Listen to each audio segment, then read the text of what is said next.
All right. Hi, everybody.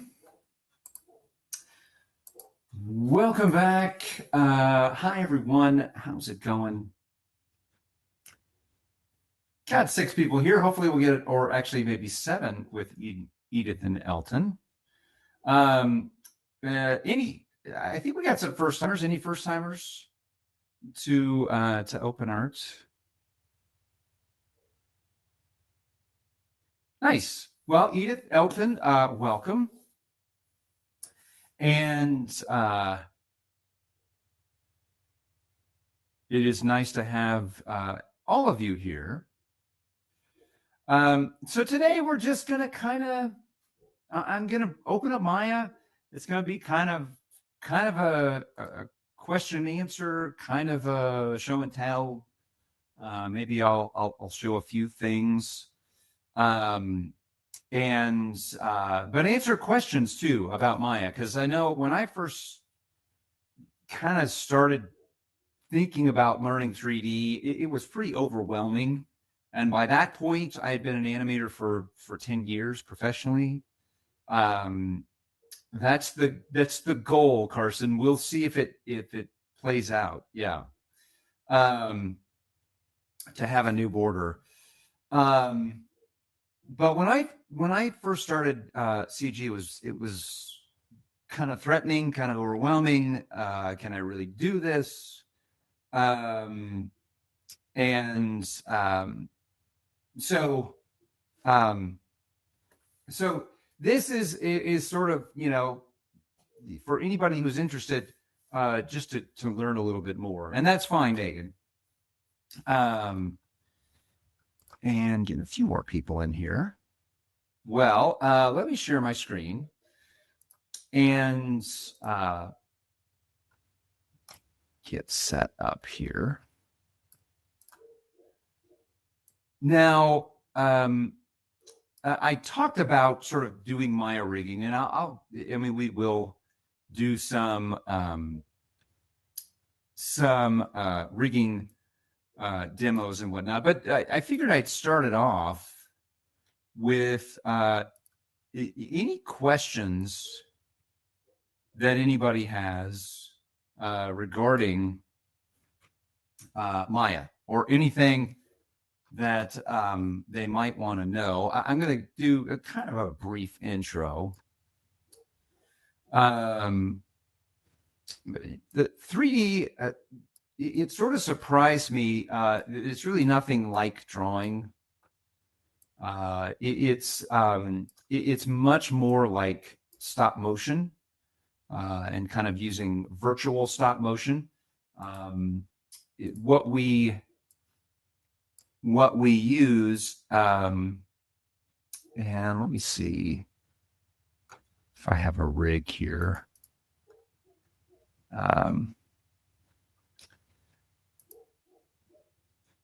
So Edith, Elton, never use Maya. Jose, Toon Boom. Where are the cells? Right. So I did you frames, Jose, or cells, the individual.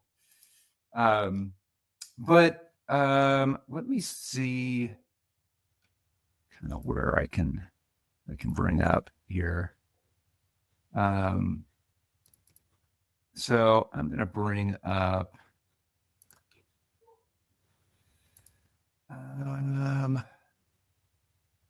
Yeah, might as well. Let's go with this. I'm not sure how much of this will actually still work because it's a pretty old rig. But here we go. This is what a studio level rig will look like. And this is one of the Smurfs, circa, when was this? Probably 2015.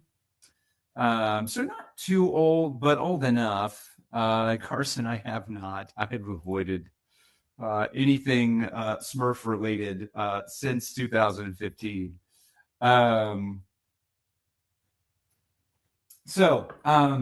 Now each of these controls, and this is kind of, I'll give a little bit of a kind of a basic demo of what a rig is, and the different parts that make up a rig.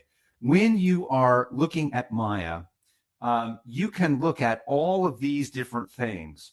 I could turn any one of these different things off. So if I wanted to turn off polygons, well, that's going to turn off most of the skin. But you'll see the skeleton and the eyes still remain because the eyes are not made of polygons. So the eyes are made of nerve surfaces. And then the controls are made of nerves, curves. And then you're kind of left with this, which Deborah, good question, and I'm not exactly sure, but the guy that I would work with at Sony who would do the rigs for these, I believe they used a lattice to make the circle, the sphere of the eye work like a spear, but work inside of a lattice. And I think it was easier for them to use nerves surfaces rather than polygons. Now, each of these is what we would call a joint. Sometimes you'd call a bone. And each control you can see has a series of inputs. It's a very, very complex thing to become a Maya rigger. But to kind of show you the different elements, the different elements, the two approaches that you need, or the two kind of departments that you need for to create a rig. You have the modeling department and the rigging department. Now, the modeling department is a series of people that all they do, I'm going to turn everything off to make this a little bit easier. Hold on. And I'm only going to bring back one thing at a time, which is usually a pretty good idea if you're working in Maya. So, Jose, I did not purchase this.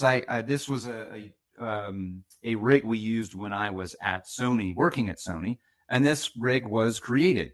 It was created in Maya by a fantastic modeler and rigger who can do both jobs, and designer that I worked with.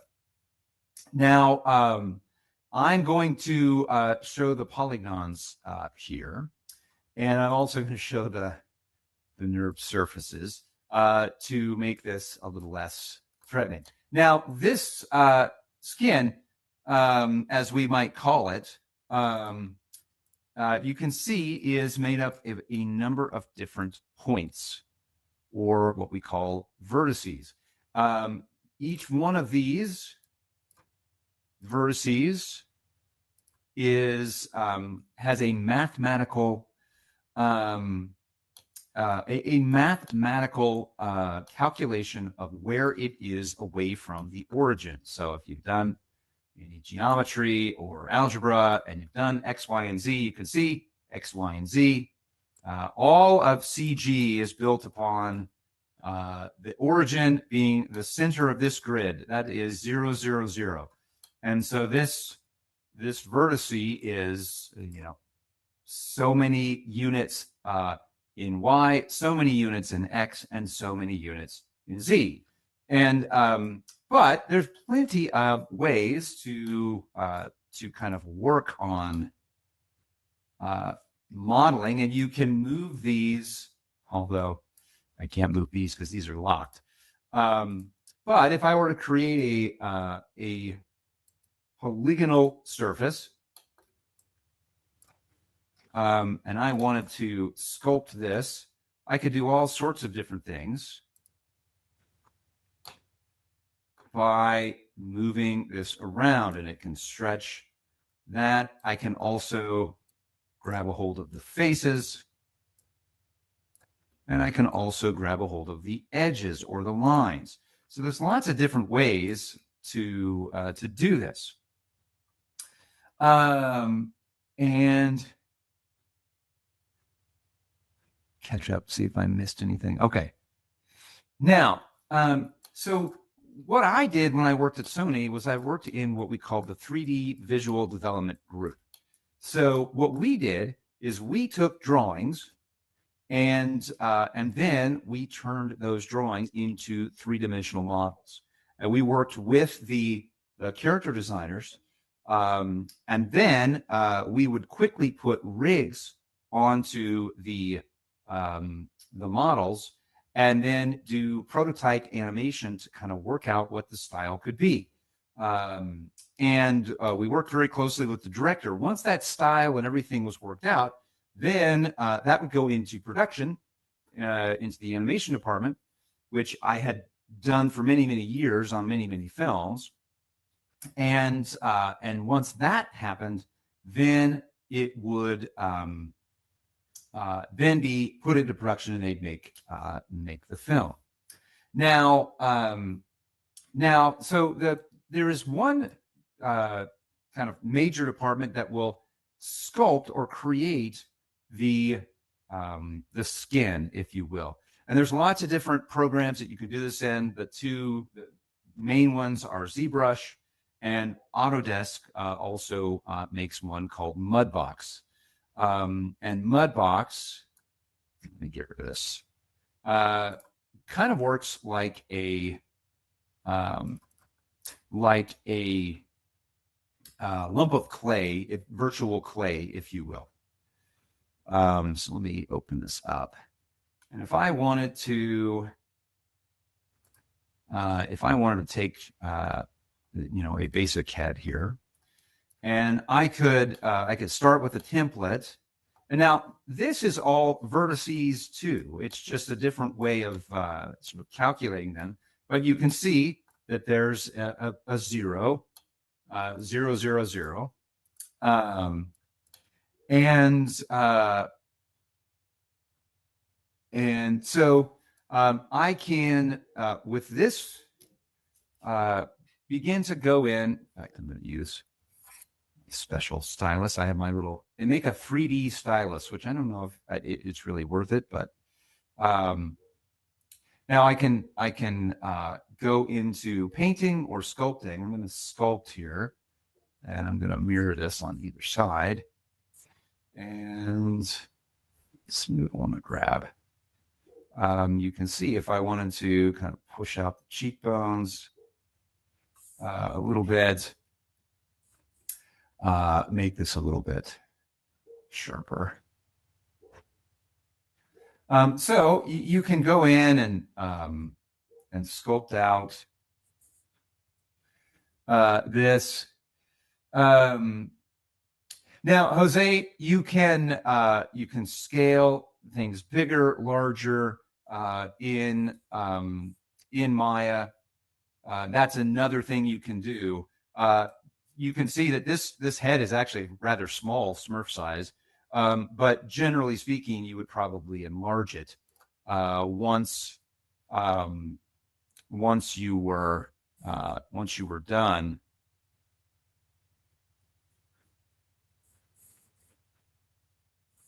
But if I wanted to spend the time really kind of getting in here and in life, there's all sorts of different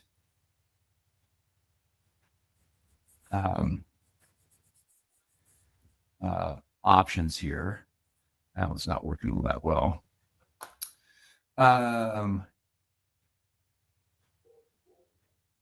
So this is a default. It is a default mesh, is what they call them, that just comes with the program that you can start with. It's just easier than starting with nothing. And so there's a number of different meshes. You can also buy meshes online. You can also paint in this. And I could, once I made a really nice model, I could go in here and paint the skin. You can also do all sorts of crazy things, like if I go into sculpt, I can make layers, and I'm going to add new subdivision levels here. You can see that I'm getting very, very intricate, very, very intricate resolution, which is going to allow me to put in a lot more detail. I can even use a stencil and go in and start to layer in. In fact, I'm going to do this on a different layer. I can start to layer in just texture. And if I want to then kind of pull that down, I could pull down and control that and kind of dial it in. And I could turn that off so you can start to see more detailed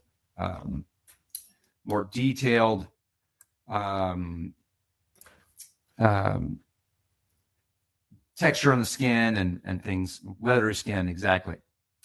Now, obviously, this takes a long time, just like it would take to sculpt anything.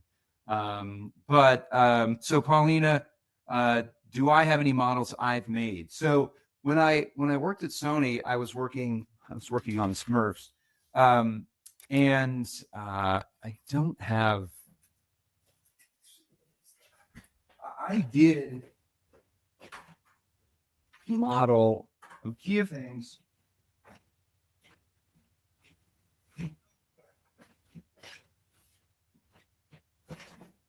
So,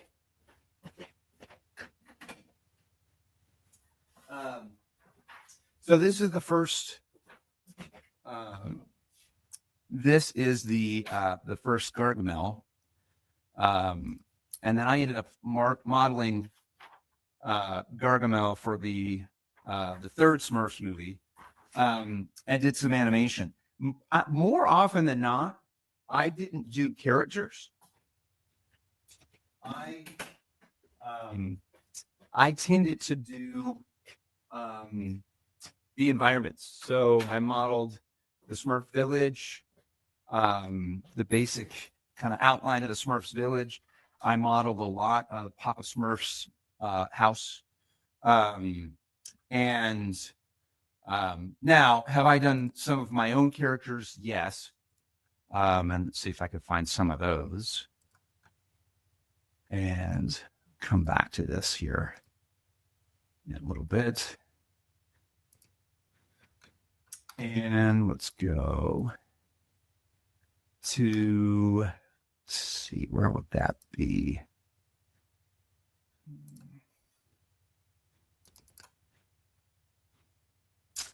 Let's go to default.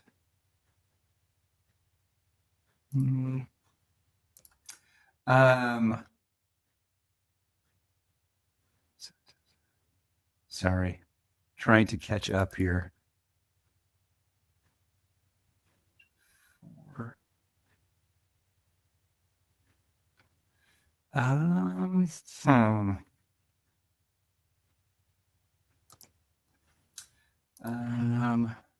Well, it's tricky.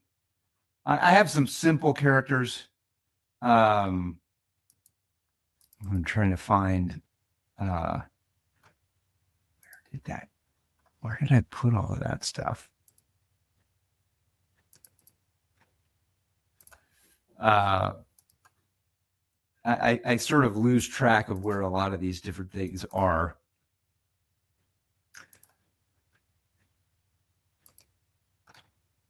And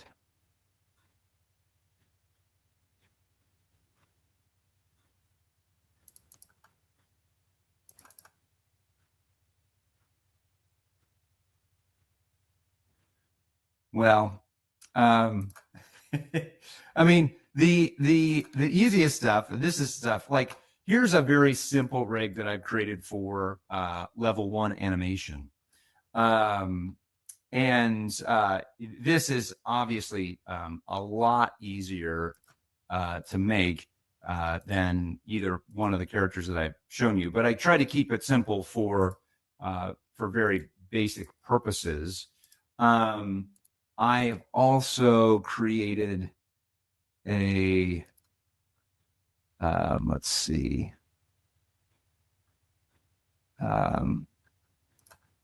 this is the character I created a while ago.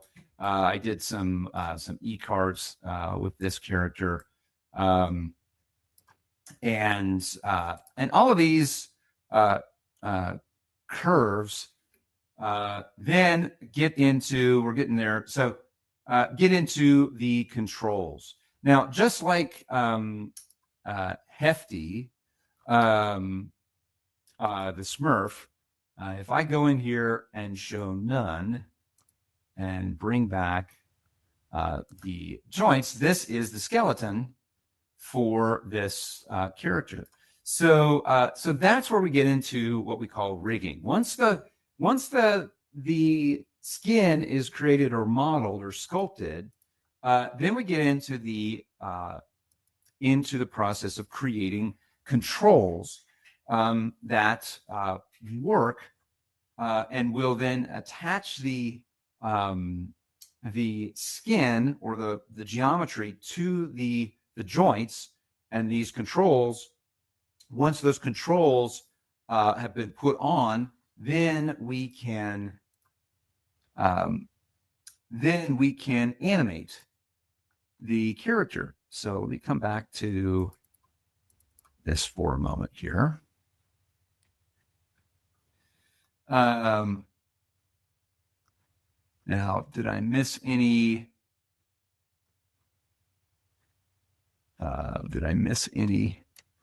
Questions? Hopefully not. Okay. So each of these controls, and this is kind of how most of the controls are made. Generally speaking, when you're animating, you don't need to see the joints because they create a control curve that will select the joint. So again, if I only show there's curves, which are the controls that grab the joints, and then I show the joints here. Now, you can see what happens if I grab a hold of this, all of the joints get highlighted. If I grab a hold of this arm, let's do this. Let's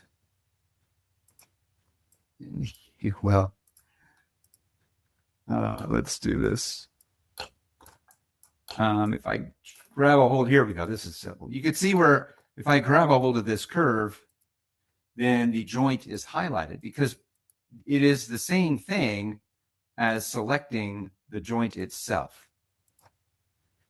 And if I have time, I'll show you kind of how that process works. So generally speaking, when we're working as animators, we're not going to look at the joints. We're only going to look at the controls and the skin.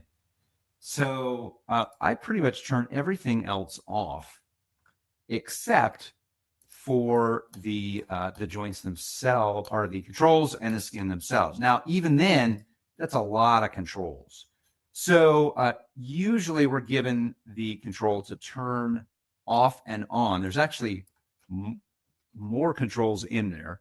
But usually we're given the control to turn off and on different controls. And I'm going to turn some of these off. Let's try out squash. Jaw control for now.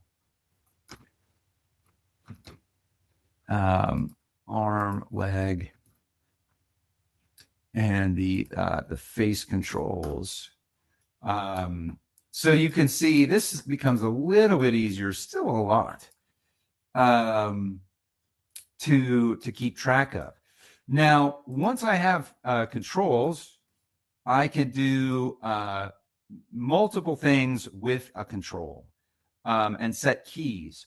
I can translate, which means move, and I can rotate, which means turn, Now, in some cases, I will also be able to scale, which means to make something bigger. So if I wanted to scale this bigger, I could do that and scale this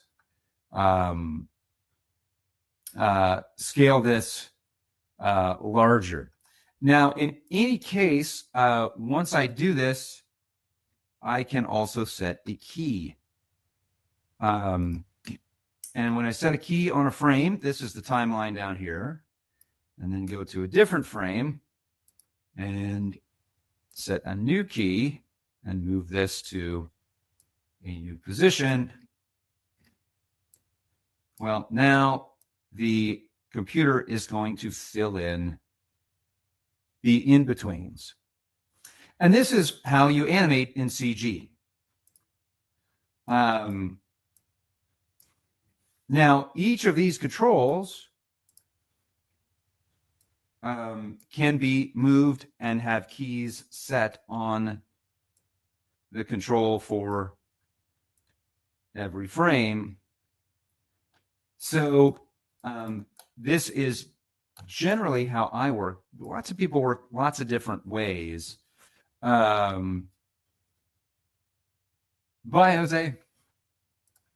I tend to work like I'm working with a stop motion puppet, which means if I'm going to set a control from one frame to the next, I want everything to have a key on it, which means I could go in and let's see. There we go.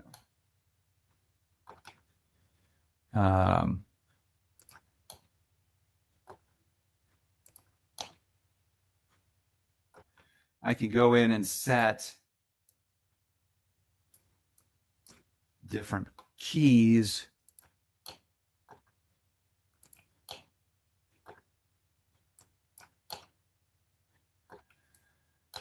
And now that's constantly moving back and forth like this. So this is the process. Creating these controls is the process of rigging.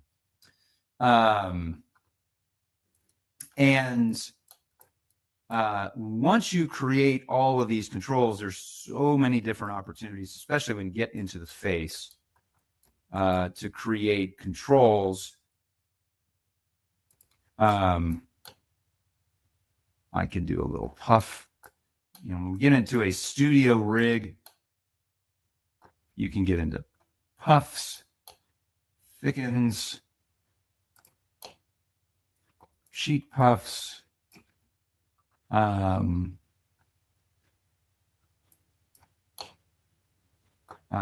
can see the ears move a bit, blinks. All of these things are created for the animator to use. And really, we can get into the movement of the hats, the entire head, the way the eyes point. So it really is very similar to working with like a stop motion puppet, with the exception that I don't have to go straight ahead and go frame by frame, because I can constantly go back. I can add new keys in the middle. I can go pose to pose. So that's a basic sort of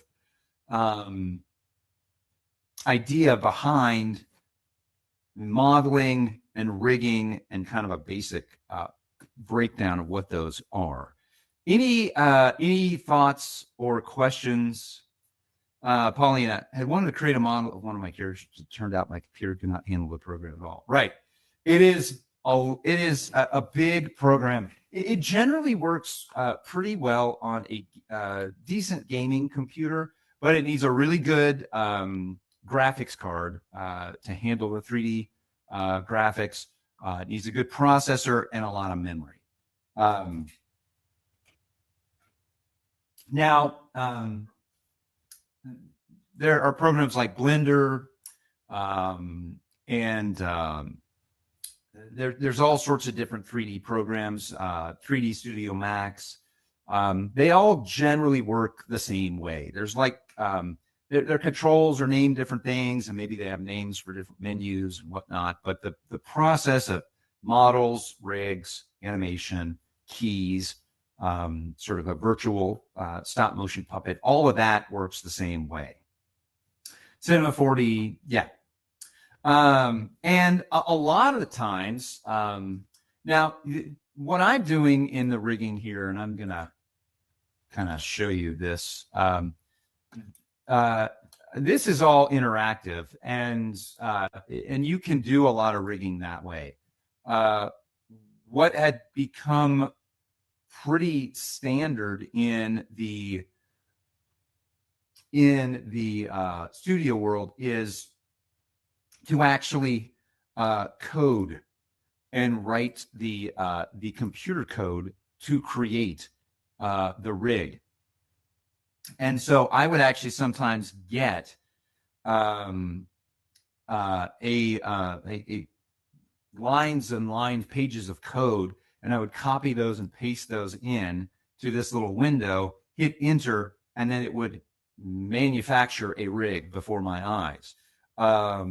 Because these riggers were actually typing and changing the code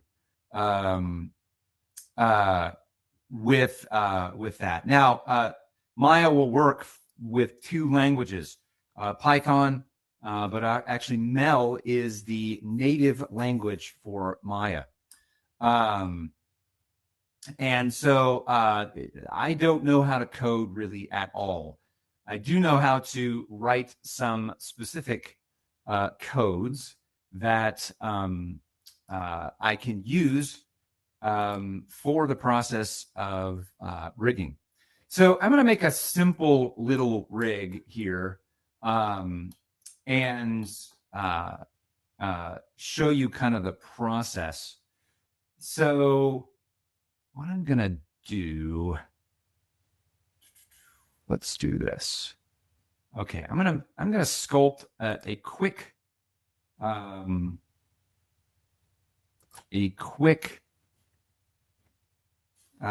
little arm, and then I will do a very, very quick rig. Now I've done this demonstration in level 2 a little bit, but I'm going to go a little bit more in depth than I normally would in level 2.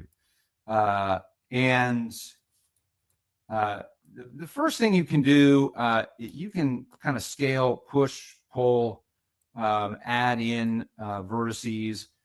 There's what's called a modeling toolbox, and there's a lot of great tools here to create an arm. Make it a little bit bigger around the shoulder, and there's also, if you go to the modeling display here, I'm going to do some couple of little things that I like to use. I tend to start with a cube, and then I will begin to add in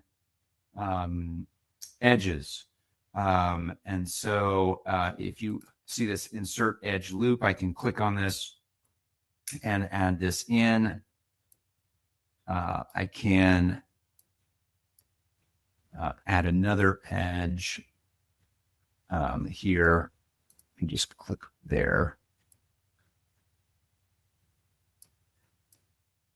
And I learned from my friends that you want to keep things as simple as possible when you are, not sure why that's not working.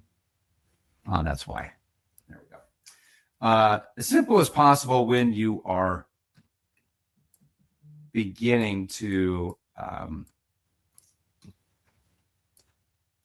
model. Now, I'm going to keep things, as I said, super simple for this little rig that we're creating. And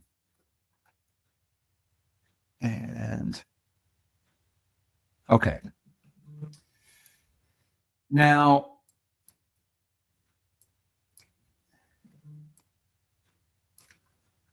let's do this way. Move it over.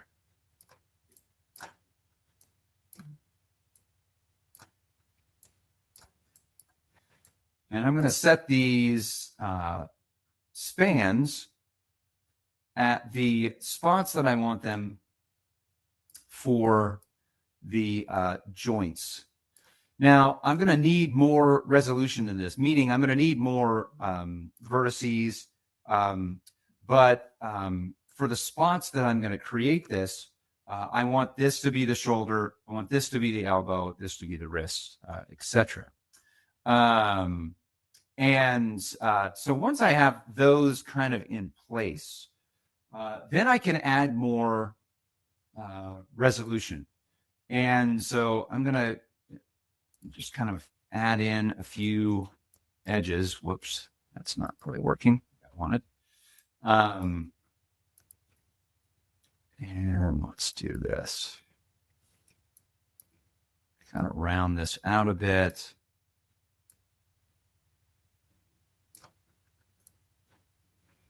And can go into these individual pieces and kind of add more and more differences. Now, there's also different ways to display geometry.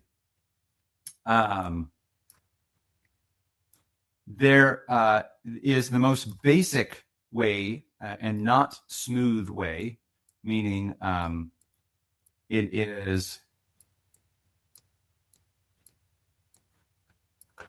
a kind of chunky.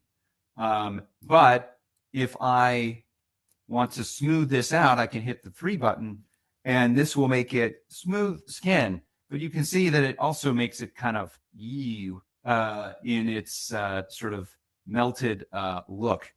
So I can control that by hitting 1 or 3. 2 will actually show both.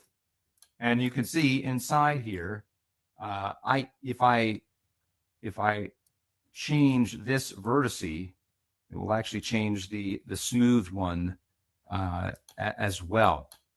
But what I need to do is, again, add some more resolution. So I'm going to go back to 1 here, and I'm going to add in, using this insert edge loop here, I'm going to add some resolution right around the joints. Now, what this does now, when I want to smooth this out, now it feels a little bit better. That extra resolution helps to create this. And if I wanted to kind of give a little bit of a, if I'm looking at it kind of like an elbow here, I could kind of get a little bit of more of an arm shape. And I'm not going to spend too long on this because I don't want to run out of time. But this would be the process of creating an arm for the purposes of modeling that arm. So, okay, so you could sort of at least see where an arm might come out of this. Now I can do a quick sort of look. You can see my cube. This is my original cube. And if you go over here, this isn't what we call the outliner. Go to Windows, Outliner here. And you can see that I have this cube here. So that original cube that I created, this over here in we call it channel box, shows all the inputs that have happened. And if I go back to the original spot, then I would go back all the way to the original cube. But you can see what's happened is sort of a record. And this is what they call history. Now, if I'm going to rig something, I don't want the history on there. I want something completely clean. So I can do this two ways. I can hit Control D and duplicate it and then hide this.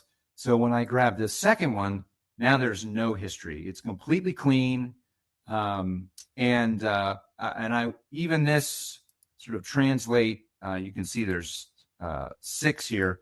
I want to get rid of that. So I'm going to go to modify and hit freeze transformations. Now everything is completely zeroed out. So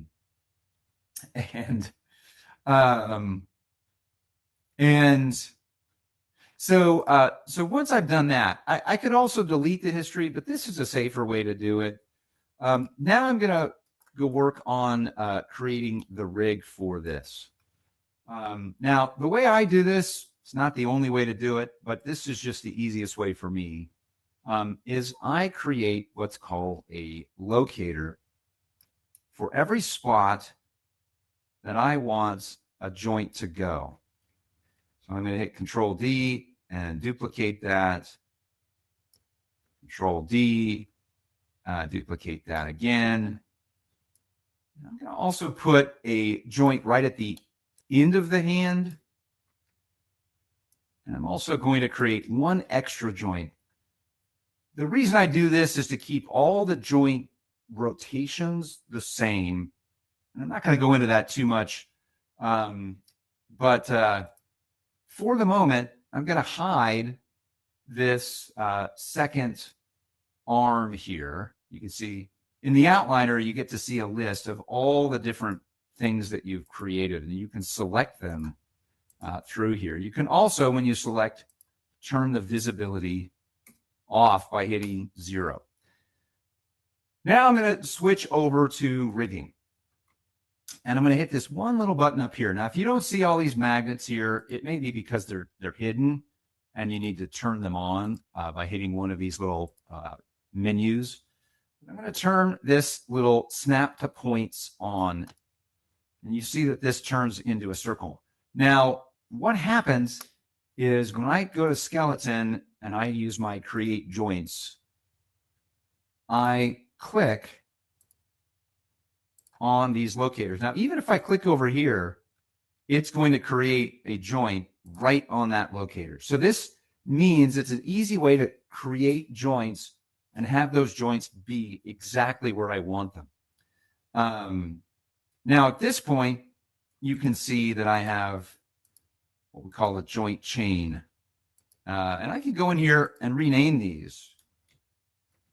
Name this shoulder. This joint I'm going to name elbow. This joint I'm going to name wrist. And this I'm going to name end. Now this one I'm going to delete. And again, I won't really go into that because I don't really need to explain that. It gets a little more complicated. Now I'm going to turn my arm back on. So even if something's turned off, I can always select it here, and it'll show up with its values. So I'm going to select the arm, and I'm going to rename that as well. I'll call it arm geo for geometry. And at this point, I don't need my locators anymore. They've served their purpose. And I'm going to hit delete. And I can't really see through the arm. So I'm going to go to, let's see, where is it? Shading. And I'm going to pick this one, X-ray joints. So now I can see my joints even though they're really inside of the skin, which is where I want them. And so So hold on. And okay, haven't missed any questions. If I have, let me know.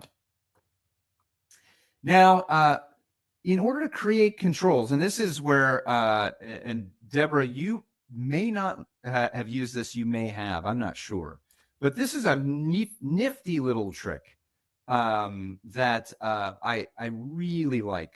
Um, and I learned this from my friends in the studios. And they gave me this little code, this little piece of code. Now, if I go to this code and show you what this is here.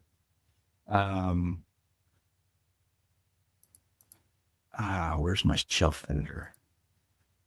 Well, I'll tell you what, I'll show you that in a minute. But if I click on this piece of code, right now it doesn't work. But what it did was to execute a line of code. But before I do that, I need to create some things. I'm going to create these little circles, these nerves circle here. And I'm going to grab all of those control vertices. And make this just a little bit bigger by scaling them. And then I'm going to duplicate that and move it up to match, and duplicate that and move it up to match here on the wrist. So you can see that these are on the exact spots. At least they should be. I'm going to get them right as close as I possibly can on the spot of these. So you want to make sure that you're displaying shapes. When you do, there's this little plus sign that shows up next to this. And do not ask me why this became something that people decided to do, but I'm going to create these little curves to become the control curves for my joints. And the first thing I need to do is zero everything out again. So I'm going to grab these and go to Modify, Freeze Transformations. And you'll see that everything turns to 0 or 1 for scale. And then I'm going to open up my my little plus signs here, and I'm going to grab the shape node of this, and then shift select and grab the wrist node. And what this does when I hit this little button, oh, we did it. I knew it was going to do it. Okay, so let me try this and do this. And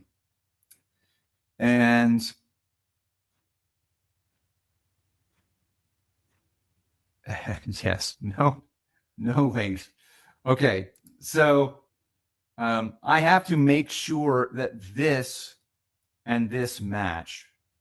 So I'm going to constrain them. And I'm going to get rid of that. That's not working. So, but it'll work down here. If I grab this and grab this shoulder and hit this little thing, it will, in many cases, create the control. Now, this is why you can see I am not a rigger, because there is something I'm doing wrong here. But now, when I grab a hold of this circle, it actually grabs the joint. So I don't have to have the joint displayed anymore. I can actually just grab the circle. Now, unfortunately, my little demo didn't go as well as I had hoped. I'm running out of time, so I'm going to get rid of those. And now I'm going to attach the skin to these joints. So what I do first is select all of the joints that I want the skin to be attached to. Now I'm going to grab the end one too, because the fingers would need to be sort of attached to up here. Then I'm going to select the skin, and then I'm going to go to skin and say bind skin. Now what this does is now make it so that when I move my joint, it is moving my skin as well. The vertices have been attached to the joint themselves. And so when I move the shoulder and the elbow and the wrist, it is going to move that skin. And so now I can set a key on this and come over here and set a key.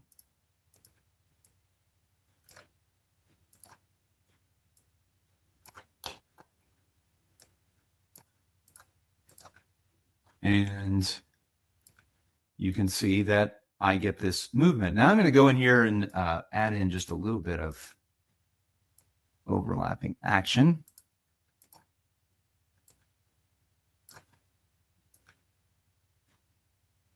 And let's overlap this here as well. And then I'm going to set a key here. And here.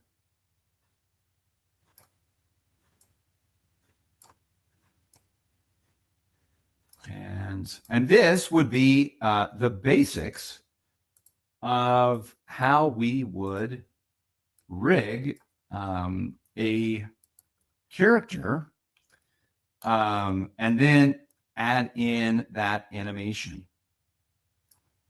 So I'm going to keep kind of adding in a few more pieces here.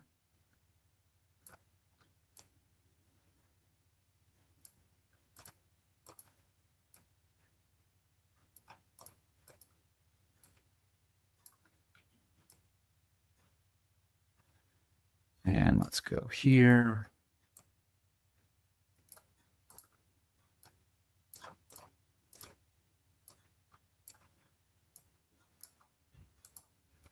And let's get that first.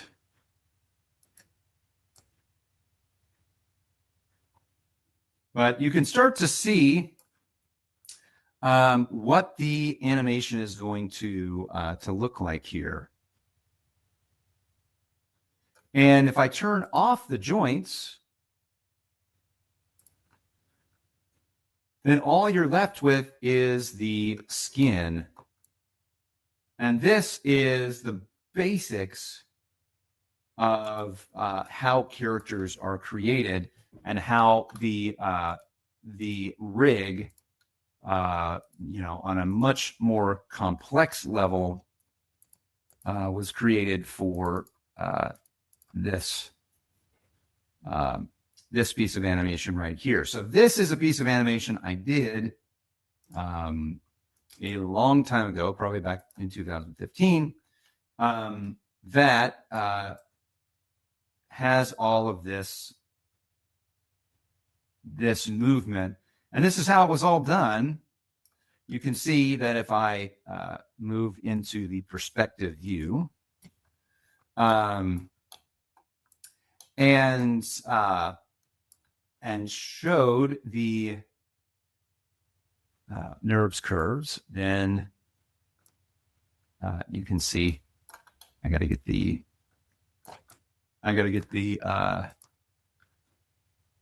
let's do it this way. I'll bring all the handles back here. So here are all the different controls that I was able to use. And you can see where all of these red lines are a keyframe that I used. And I used all of these. These are all the control keys that you can see that I used for this piece of animation. And I'll show you the piece of animation here in a second. But this is kind of the approach. I'll let him have his eyes back. And so if you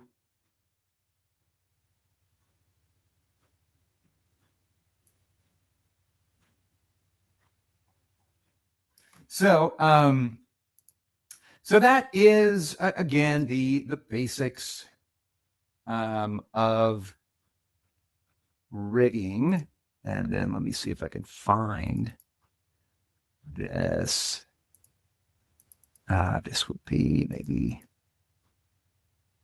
here, not there. There we go. All right. Pull this over here. So this was a piece of animation that I did when I was working with visual development, and they were trying to get a certain actor to be the voice of Hefty, which did not work out. But this is the animation I did with... Hello, Chris. You mind if I call you Chris? You do? I mean, is that a yes or no? Okay. So in this film, you play Hefty Smurf, who's actually 3 apples tall. How'd you pull that off? They shrunk me down. I don't know how they did it. It's pretty amazing technology. Now, Hefty is, of course, known for his muscles. How'd you get in shape for the role? They brought some weights on the set for me, so every time we had a break in filming, I would run off and just start lifting weights. But as a result, you're working out pretty much the entire day. Thanks, Chris. Really looking forward to seeing you in the movie. And there you go. So, any final questions or thoughts about Maya rigging that I can answer?